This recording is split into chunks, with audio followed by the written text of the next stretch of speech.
हम लोगों ने जो उसकी जानकारी लिया, अध्ययन किया, तो अभी तक जो निकल के आया है, क्योंकि अभी बहुत सारी चीजें आनी हैं, लेकिन अभी जो निकल के आया, पूरे देश का कर्मचारी जो एनपीएस पीड़ित है, खुश होने के बजाय दुखी हो गया।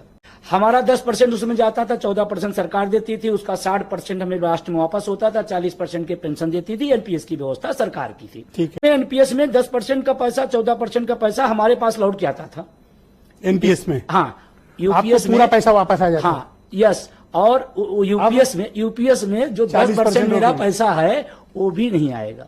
सरकार अपना भी पैसा रख लेगी और हमारा जो पैसा है वो भी रख लेगी, और एक उसमें लालीपाप दे दिया कि ये सोड हम देंगे। तो समझिए कि ये सोड क्या कर रहे हैं, कह रहे हैं कि आपको हम साल भर की सैलरी का औसत बेसिक निकालेंगे।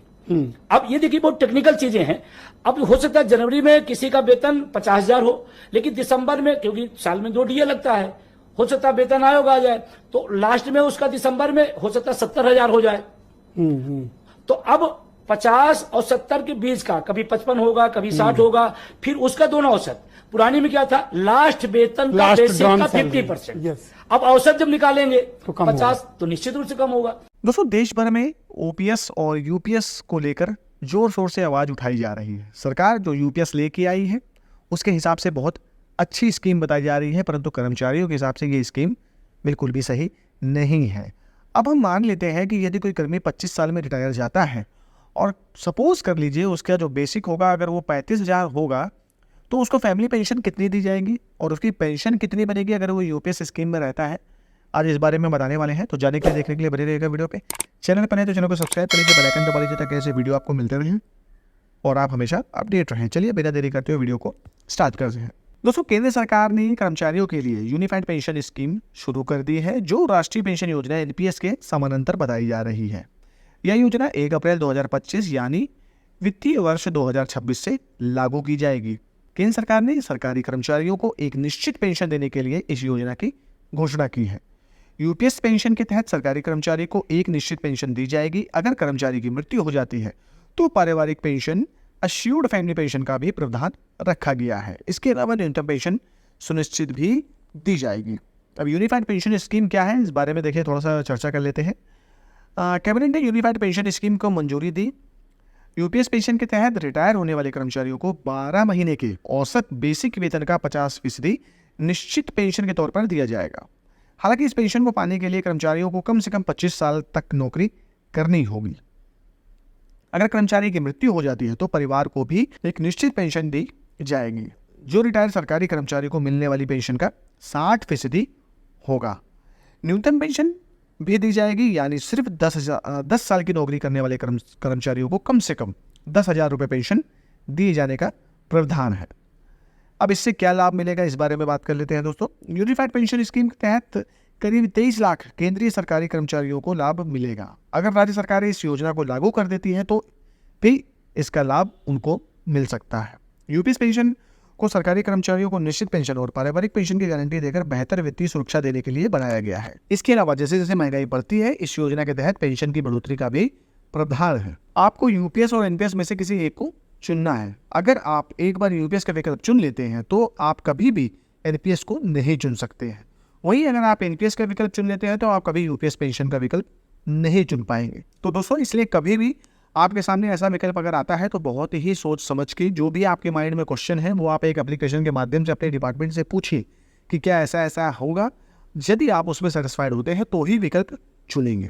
अब मान लेते हैं कि कितनी पेंशन बनेगी, ये आपको मैं बताता हूँ। जैसा कि इस योजना में बताया गया है कि रिटायरमेंट के बाद कर्मचारियों को 12 महीने के बेसिक वेतन का 50% पेंशन के रूप में दिया जाएगा, 50% पेंशन के तौर पे दिया जाएगा। अगर हम इसे इस तरह कैलकुलेट करें तो आप अगर एक सरकारी कर्मचारी हैं और आप एनपीएस की जगह यूपीएस विकल्प चुन लेते हैं और आपका पिछले 12 महीने का औसत बेसिक वेतन 35,000 रुपये है, तो इस योजना के तहत आपको रिटायरमेंट के बाद हर महीने 17,500 रुपये पेंशन मिलेगी। हालांकि इसके बाद महंगाई राहत डीआर अलग से जोड़ा जाएगा। सिंपल सी बात है, जैसे कि बताया गया है दोस्तों कि 50% का आपका 12 महीने का औसत बेसिक वेतन अगर 35,000 रुपये बन रहा है तो उसका 50% निकाल के 17,500 रुपये बना दिया जाएगा।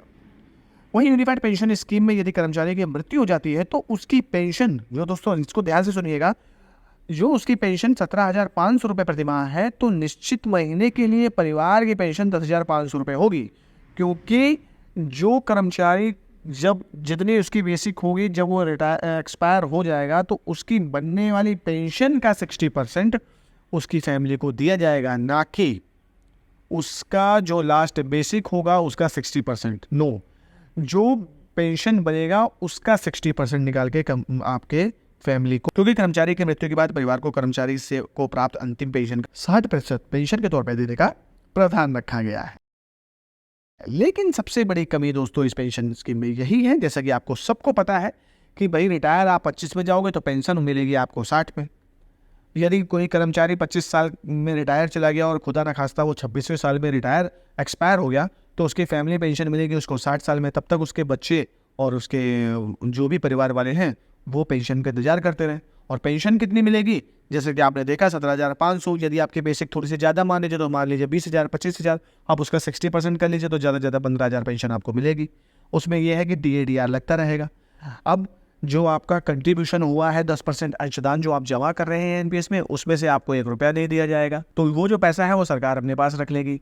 तो देखिए ये जो कमियां हैं, इन सब कमियों की वजह से ही सरकारी कर्मचारी इस UPS स्कीम को नहीं स्वीकार कर रहे हैं। उनका कहना है जैसा कि OPS में प्रावधान रखा गया है उस तरह से प्रावधान सरकार क्यों नहीं बना रही है। OPS में GPF की सुविधा होती है, यदि किसी कर्मचारी को कोई दिक्कत आती है तो GPF से पैसा निकाल के अपना यूज़ कर लेता है। NPS में ऐसा कुछ नहीं है, या UPS में ऐसा कुछ नहीं है। आप अपना पैसा डालिए, उसको निकाल ही नहीं सकते। एक बार आप सिर्फ निकालेंगे वो भी आपका 25% पैसा आप निकाल सकते हैं, अदरवाइज़ आप नहीं निकाल सकते। तो फिर ऐसे रिटायरमेंट के समय जब आप जाएंगे तो उसका वो आपको NPS में 60 और 40 के रेशियो के हिसाब से दे दिया जाएगा, UPS में वो भी नहीं दिया जाएगा।